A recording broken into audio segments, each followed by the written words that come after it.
Hello, everybody, and welcome to another edition of Inside Guns with your host, me, the Yankee Marshal.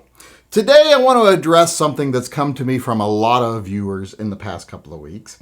It seems there are some gun channels out there that are saying that the ammo shortage is actually a fake shortage created by the government to enact gun control through limiting access to ammunition. And a lot of people have asked me, what do I think about this? Well, I think, people are entitled to their opinions. And when it comes to conspiracy theories like this, I'm always like, take them all with a grain of salt. But don't ever just completely disregard people, because everybody's right every now and then. Even a stopped clock, like they say, is right twice a day, unless it's digital. Then it's just nothing, I guess. But even the crazy guy standing on the street corner with a full diaper, screaming about aliens stealing his brainwaves, might occasionally say something that's true. So I always say, listen a little bit. But when it comes to this idea that the government is creating the ammo shortage to control the populace's access to self-defense, it's kind of silly. And I know it's being put forward by some gun channels, one of which I keep getting asked about a lot is a guy who also says he's like raising a militia or an army for Christ or something. So I don't really, grain of salt there too. But the whole idea to me is silly because there's no evidence of it. This ammo shortage is easily explained by massive buying of firearms, because firearm sales are up way high. So that means demand for ammo is up, but ammo manufacturing was way down. Part of it because of the pandemic, a big chunk of it, but also part of it because a lot of the companies that make ammo were basically on the brinks of bankruptcy and were going through ownership changes. So ammo production has been down, ammo demand has been up, therefore shortages and higher prices. That's free market. That's not inflation either. People go, that's inflation. No, it's not inflation. Inflation's if goods, the prices of the materials they need to build the ammo goes up, and then they raise the price of the ammo. That's inflation. This is just supply and demand. And the market right now is very easily explained through simple supply and demand factors and actual real-world factors such as bankruptcies, COVID, higher gun sales, demanding more ammo. It's just all very simple. Now, I'm not saying that the government has never tried to control access to ammo or limit gun ownership and gun use through controlling ammo, because they have. Here in Washington, I've seen people propose a $2 a round tax on ammo, politicians. Because they're like, well, if you ever have to defend yourself, you only need 2 or 3 shots usually, so that's $6 if you ever have to. You ever hear of shooting sports, you moron? But they do try, but this is not a case of that. There's nothing here that's suspicious. There's nothing here that falls outside of a normal market. There's nothing here that in any way would say, well, it's a conspiracy by the government. For one, the government, I really don't think has their shit together enough to do something to this scale. But as far as this being some sort of conspiracy, like I said, it's just, there's no evidence there. There's not even a reason to think there would be evidence there. There's nothing happening that is anywhere near outside the norm of an ordinary market. So you might ask yourself, well, then why are people trying to create conspiracy theories? Well, there's lots of reasons people do that. Some people just, to use a technical term, being in the profession, the mental health profession, I'll just say they are bonkers. Their elevator doesn't go all the way to the top floor. That's true of a lot of people. It doesn't make them bad people, just they ain't all there. But another reason is because it garners interest in videos. It's a good way to grow your channel, to make money, so that you can tell advertisers, look, people are paying attention to me. So money, crazy, just all kinds of reasons to create conspiracy theories. Then there's some people that are just conspiracy minded. Everything they see happen, they think there has to be a hidden cause for. They aren't willing to accept that sometimes the simplest answer is the right answer. And that's usually the case, actually. You know how people always love to say, it's always the last person you suspect.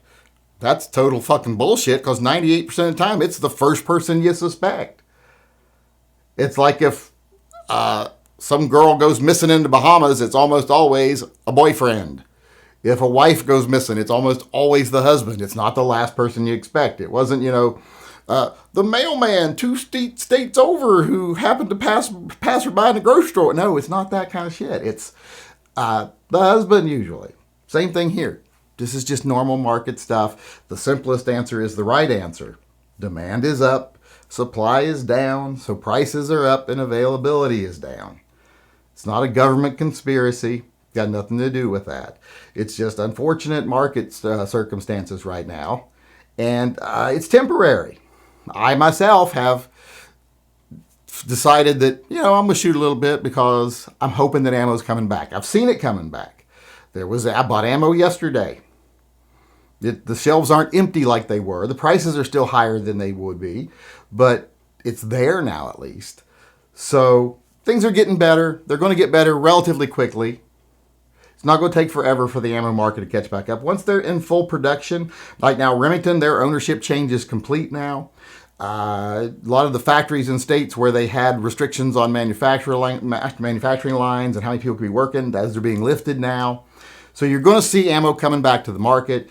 A lot of the gun buying has died down some now, because all the buying from last summer has died off. Now, if we have similar circumstances this summer and people go out and start buying guns like crazy again, we're liable to see a repeat for both guns and ammo seeing shortages.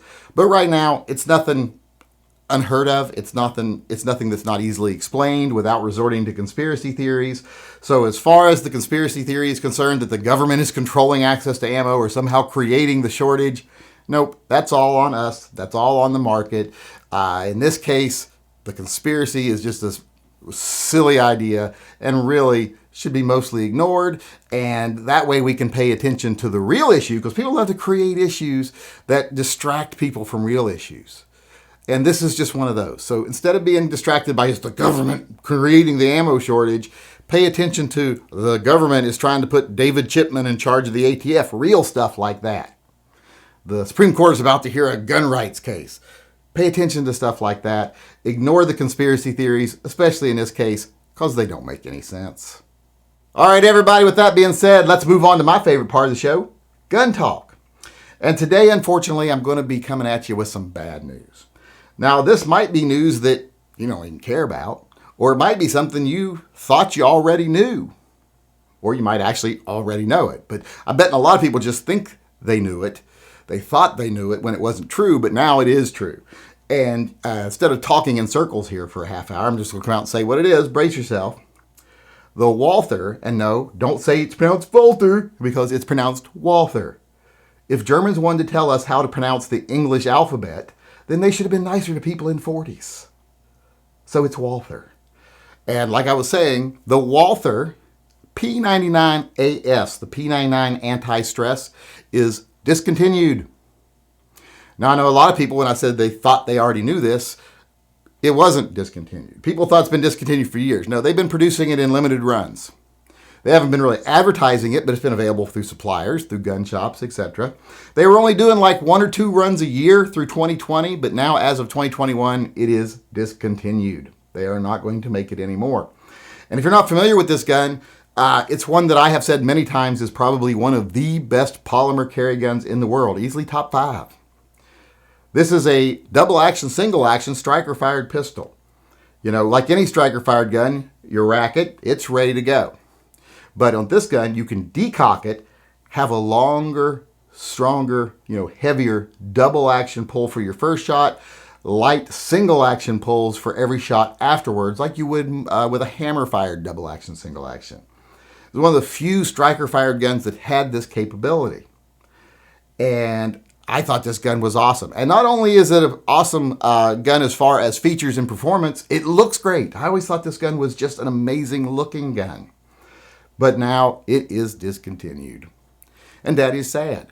Now, at least the mechanism is still around, because this is the gun that they base the Canic, I think it's the TP9DA on. Same mechanism.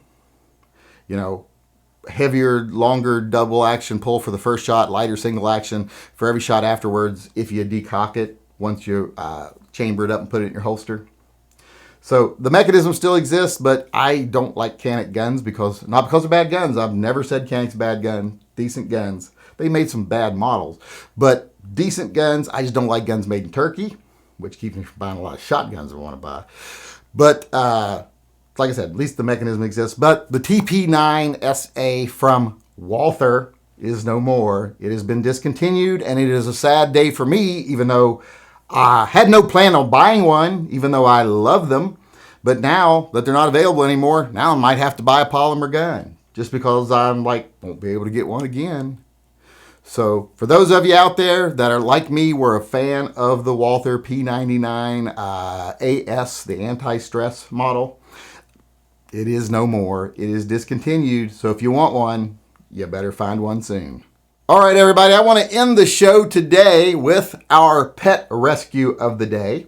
And today we have Rattler coming to us from Daniel G. And as most of you, I think, can see here, Rattler is clearly a Chihuahua. No, I'm just kidding. He's a Basset Hound. I love Basset Hounds. I used to have a Basset Hound named Elvis. My mom had one named Priscilla. So I love Basset Hounds. The only bad thing about a Basset Hound is having to keep rags around for every time they shake slobber all over your TV while you're trying to wash it so you can wipe it down, or wiping slobber off the shelves and off the couch, off of you. So that's the only negative thing about having a Basset Hound. Everything else about Basset Hounds is just awesome. They are a little stubborn, a little lazy, but, still great dog. Now, they've had Rattler for 6 years, and they got him from the Ohio Basset Rescue. And one of the things I wanted to point out here is a lot of people don't want to rescue dogs because they're like, I want these traits that are present in this full-blooded dog, this purebred dog. Well, if you're wanting a Rottweiler or Basset Hound, Chihuahua, whatever, there are rescues usually dedicated to that breed. Like here we have Pug Rescue, English Bulldog Rescues. Now, will you get a puppy? Probably not. You'll probably get a year-old dog or older. But a lot of us don't want to go through the puppy phase. I know every time I want a new dog, I get a puppy or adopt a puppy. We adopt Django and Turnip, etc. As soon as I adopt them and realize, I got to deal with a puppy again, I'm like, I wish I'd not gotten another dog. Until they're about a year old, and then I'm like, so glad I got this dog. Once they're through the teething and the potty training and, can't be left alone stage. So if you're wanting a full-blooded dog, purebred, because of certain traits that breed has, look to see if there's a rescue for that breed in your area. You can give an adult dog, or a young adult dog quite often, just several months old, a good home without having to go through the potty training and all that stuff. So keep an eye out in your area. If you want a pug, look for a pug rescue. If you want a Great Dane, look for a Great Dane rescue. There's rescues for pretty much all of them. And you don't have to stay in your state. Like if you live in Ohio and there's a rescue in Kentucky, they'll usually arrange for you to adopt across state lines. It's not that difficult of a deal. It's just a car ride usually. Sometimes they'll even ship to other areas. There are people who, go in vans. That's how I picked up both my dogs. In a parking lot at 2 a.m. for a van that was going cross country with dogs in it, taken from one state to the next. So, it was like a shady drug deal. So if you're looking for a full-blooded dog, a purebred dog, even if you don't have a specific rescue in your state for that breed, there's still ways to make it happen. So look around. That way you don't have to resort to a breeder, or worse yet, a pet store, puppy mill, etc. So I wanted to say congratulations to Daniel G today for being a good human and adopting a puppy in need, Rattler. And I want to say to Rattler, congratulations on finding your forever home. All right, everybody, that's our show for today. Thanks for coming. I hope you enjoyed it, and I hope I see you again tomorrow. Until then, I'll sign off as usual by saying, as far as the state of the world today is concerned, it is what it is. But if we continue to ignore the fearmongers, the profiteers, the propagandists, the people who want to manipulate you with conspiracy theories and all this other garbage, if you ignore those people and we continue to fight smart and hard for our rights in this country, what things will be in the very near future is better.